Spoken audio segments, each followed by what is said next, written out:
Okay, let's go into more detail in how this model can be effective and helpful in explaining human behavior, especially related to management.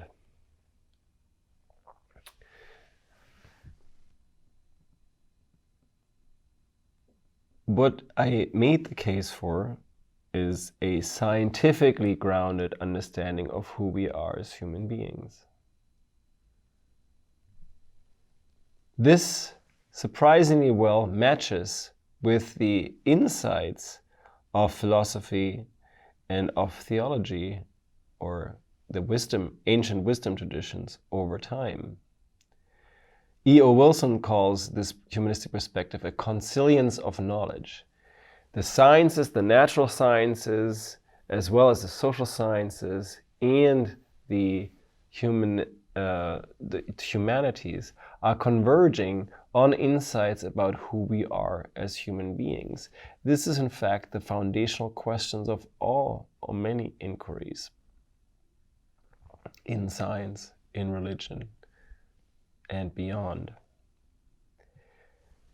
Hans Küng, a noted theologian, studied all the major spiritual and religious traditions and tried to understand what do they have in common, because we focus a lot in the common discourse about how are they different. And he found that there are two principles that they all share. One is the idea of dignity, of respecting each other as people. The other one is the golden rule, being ethical to the degree that you're doing to others what you wish them to do unto you. The understanding of the four drive model would fit into that, saying, I want to balance my four drives for myself, and I want to help balance the drives of others. That is a restatement of the golden rule.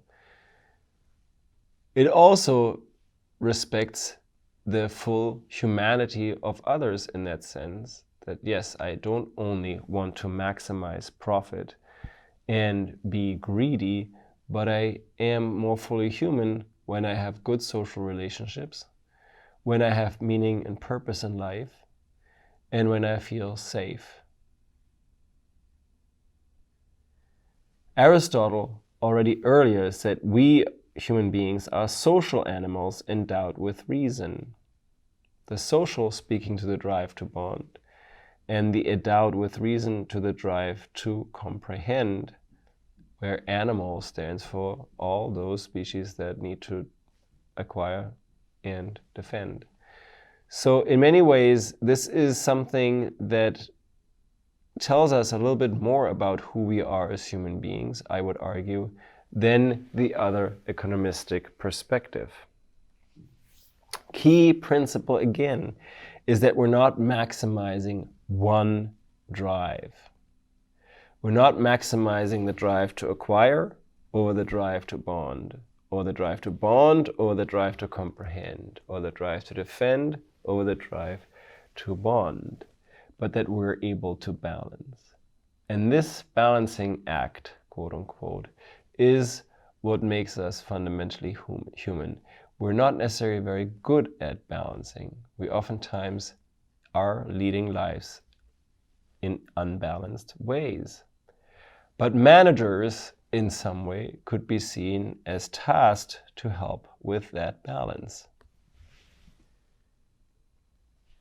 When we do balance, we feel we are thriving. We're in community, we have a higher purpose, we feel safe, we have what we need for life. We see that reflected in high-performing teams and high-performing individuals. They do have a shared purpose, a higher purpose. They do trust each other.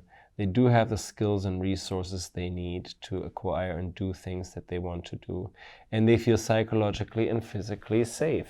We will get back to this in another lecture.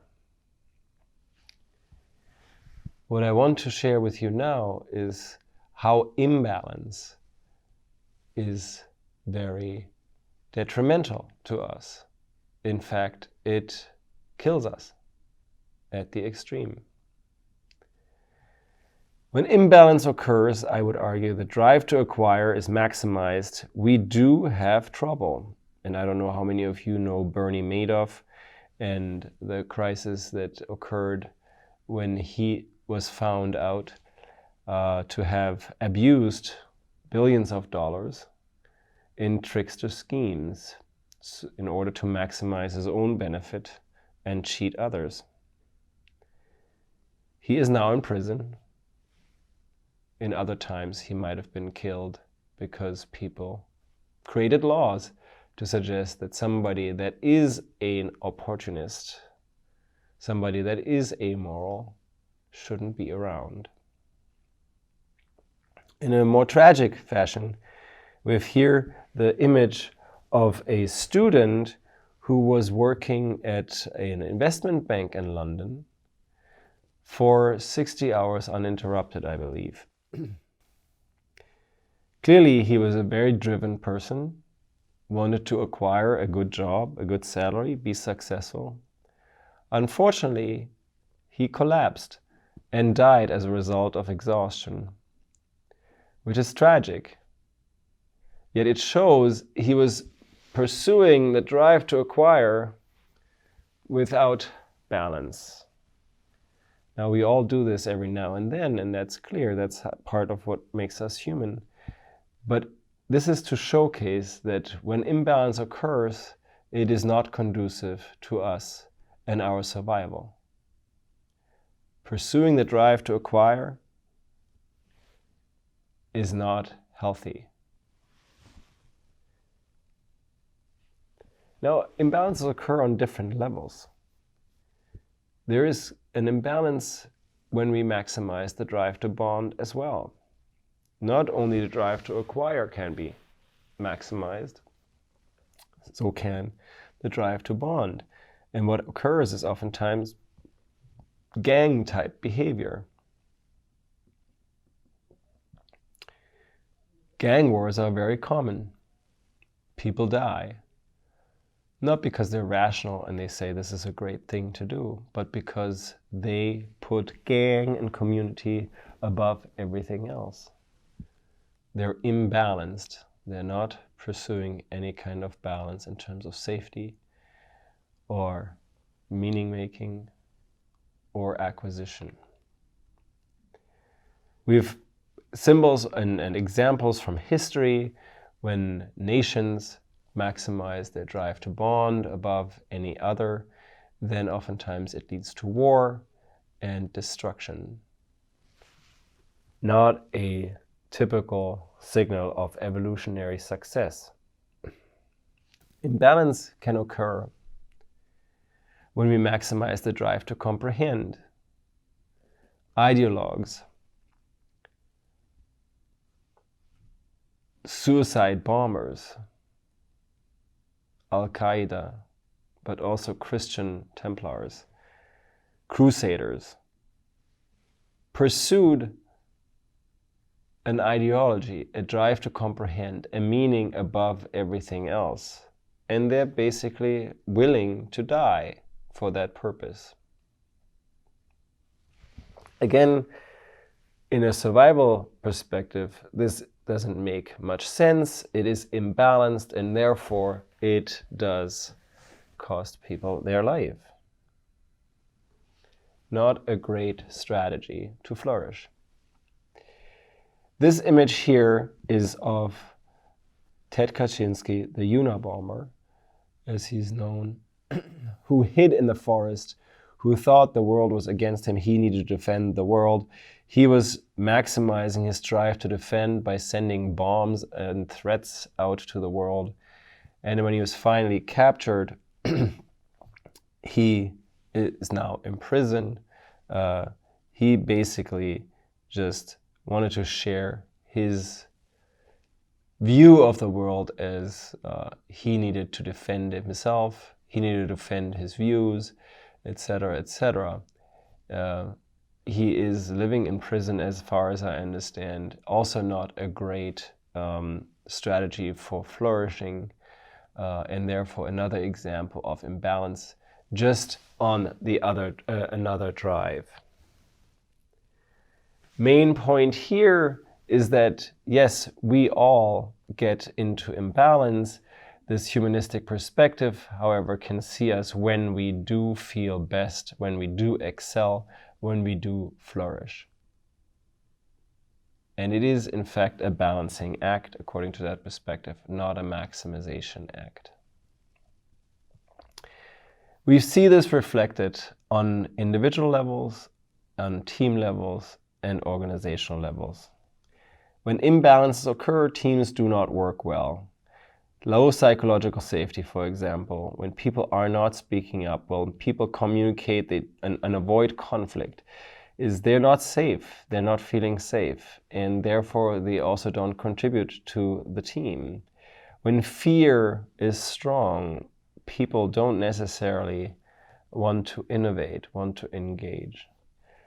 When people do not like each other, when, for example, one or two people are outsiders, the drive to bond is imbalanced, out of balance, unaddressed. It doesn't help with collaboration.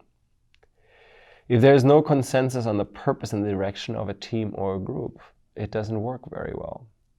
The drive to comprehend is not addressed. When we have low accountability towards performance goals or whatever we want to achieve, it also doesn't make the team very effective.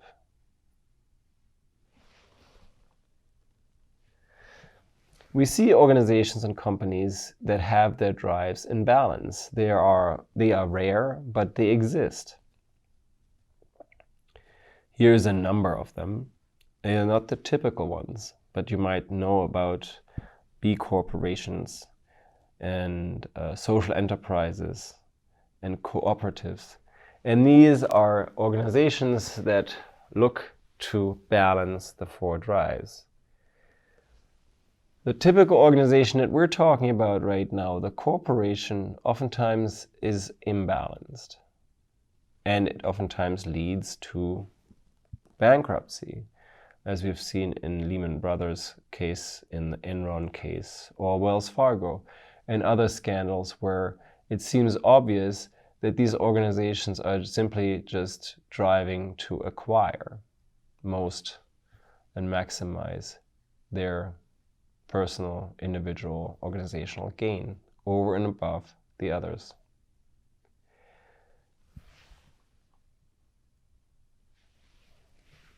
This is to simply share with you the importance of a model of who we are as people and how it allows us to understand when individuals thrive, when organizations thrive, teams thrive, and when potentially society can be in harmony.